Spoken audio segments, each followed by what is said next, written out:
I'm Stephanie, and this is Snowdome of the Day. Today, we visit the Great Smoky Mountains, where we find a rainbow and a seesaw with two black bears. We've talked about the Smoky Mountains before. It's part of a big mountain range in the eastern United States. It's not the tallest mountain range, but it's a fantastic mountain range. And it's a fun place to go for a hike. Especially if you're hiking, you might want to be careful about bears. Usually people don't encounter bears, but you might if you have something near you that smells good.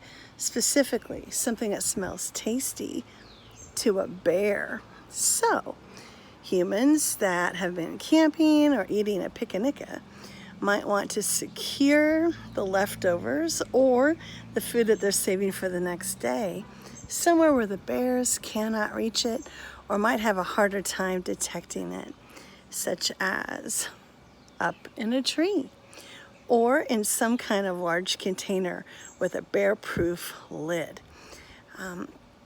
It's fun to enjoy nature, to go visit nature. But we humans need to pay attention to how we do that so that we respect the nature that we're visiting. So that includes taking back out what we take in and respecting the animals that live in that space so that we're not feeding them things they shouldn't be eating and not tempting them with our scraps or human food that's not actually bear food. So, there's also a rainbow. I think of rainbows in the Smoky Mountains for a couple of reasons. One, when I've been hiking there, I've seen rainbows. I don't know if it has to do with the weather patterns or just the time of year that I'm there.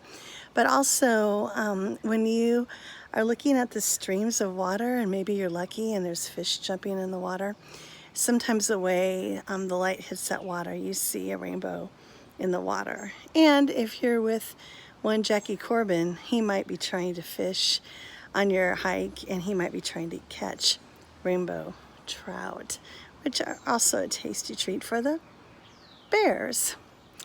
This week in the scriptures in church, Jesus is telling stories about weeds and seeds, a form of nature, although a cultivated kind of plant. And I think about how so many of the stories in the Bible have to do with living things, something that humans interact with. We're alive, we interact with living things.